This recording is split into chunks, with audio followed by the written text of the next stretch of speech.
Hello, hello, everyone. Today we are going to read this book. It's called The Paper Bag Princess. It's by Robert Munsch, and the illustrations, the drawings, are done by Michael Marchenko. Now, Robert Munsch is a lovely author. It's a lot of really good books. This is personally my favorite. In fact, we have the Storybook Character Parade coming up later this month. And one year, I went as this character for the Storybook Character Parade. So I hope that you enjoy this story just as much as I always have. Let's see what happens. The Paper Bag Princess.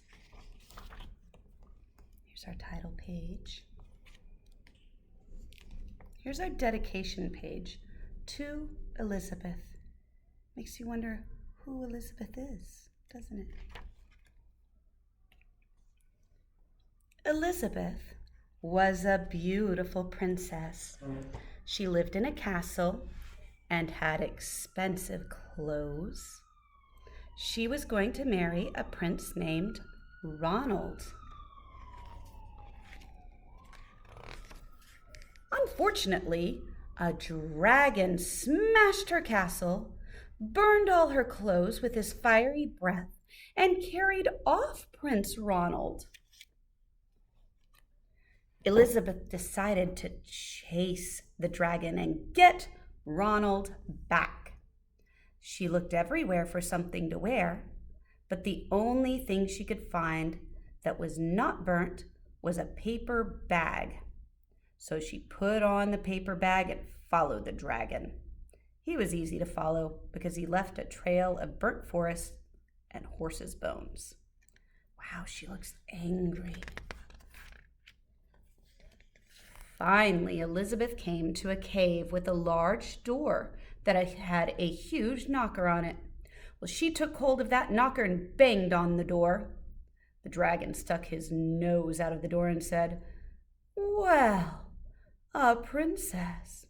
I love to eat princesses, but I have already eaten a whole castle today. I am very busy, dragon. Come back tomorrow." He slammed the door so fast that Elizabeth almost got her nose caught.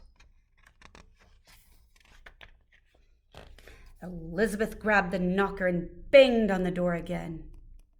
The dragon stuck his nose out the door and said, "Go away. I love to eat princesses, but I've already eaten a whole castle today. I am a very busy dragon. Come back tomorrow." "Wait!" shouted Elizabeth. "Is it true that you are the smartest and fiercest dragon in the whole world?" "Yes," said the dragon. "Is it true," said Elizabeth, "that you can burn up 10 forests with your fiery breath?" "Oh, yes," said the dragon, and he took a huge, deep breath and breathed out so much fire that he burnt up 50 forests. "Fantastic," said Elizabeth. And the dragon took another huge breath and breathed out so much fire that he burned up 100 forests. "Magnificent," said Elizabeth. And the dragon took another huge breath, but this time nothing came out. The dragon didn't even have enough fire left to cook a meatball.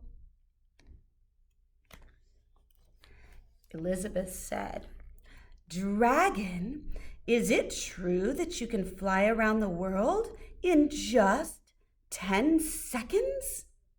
"Why, yes," said the dragon, and he jumped up and flew all the way around the world in just 10 seconds.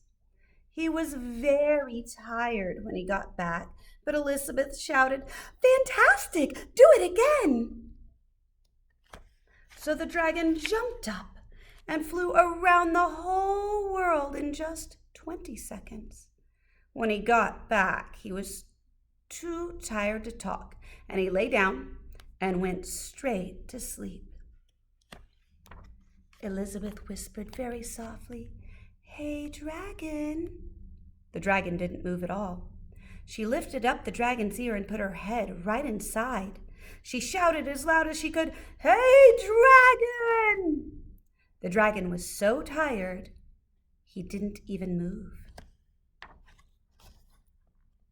Elizabeth walked right over the dragon and opened the door to the cave. There was Prince Ronald. He looked at her and said, "Elizabeth, you're a mess. You smell like ashes, your hair's all tangled, and you're wearing a dirty old paper bag.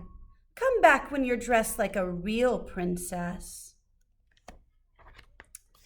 "Ronald," said Elizabeth, "your clothes are really pretty, and your hair is very neat. You look like a real prince, but you're a bum." And they didn't get married after all.